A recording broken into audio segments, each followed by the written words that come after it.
Saan ka napunta?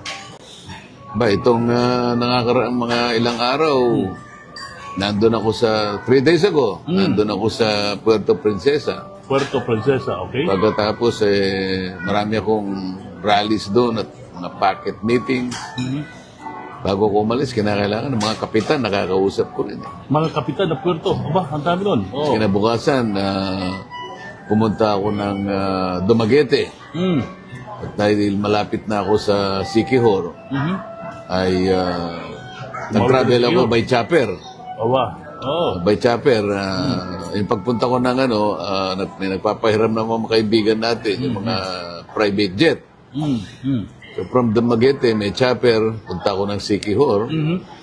Maraming tao talaga. Napakasaya ko sapagkat yung pagtanggap ng tao, nararamdaman mo talaga eh.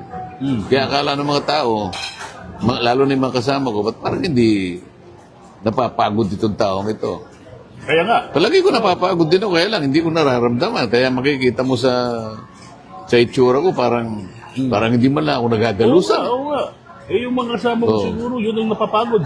Lalo na si Mayor TJ. Kumusta kanya, Mayor TJ, ha? Sila nga, naawa ko sa kanila. Pagkatapos, di Dumaguete, nakaalis na kami ng, nagmamadali ako. Kasi mga tao, halos ayaw nilang umalis pa ako. Hahabulin ko yung pandakan. Ay pa ako. So, alam mo. Manila ka? By jet ulit. Visayas to Manila. Jet. Pagkatapos, nakarating ako doon. Mga halos 2 oras din ang paglalakbay. Yung gabi na, nung dumating ako, bandang alas 9, nakapagsalita pa rin ako. Inabot ko pa rin yung makapal na tao. Kinabukasan.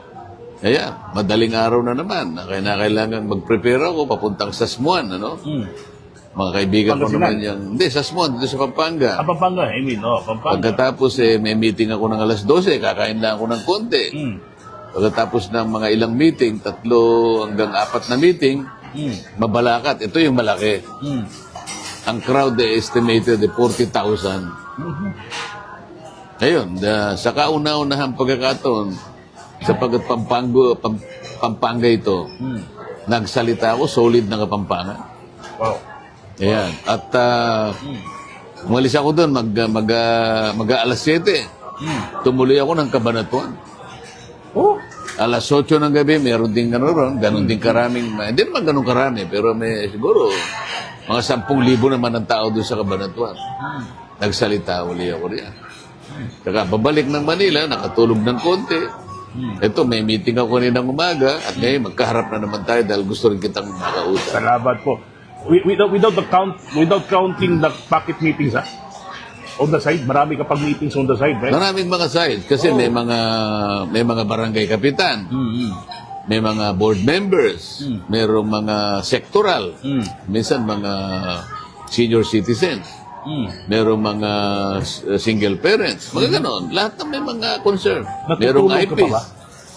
Nakakatulog naman tayo. Ang kagandahan kasi pag ako'y nahiga, naman ako hanggang 4 hanggang 5 oras. Okay so, na sa akin. Recharge na ako nun. Anong napanaginipan mo? Iyon pa rin yung mga speech mo. Pagka bagsak ako, hindi ako nakakapanaginip. Talagang puro tulog. Wala mo na.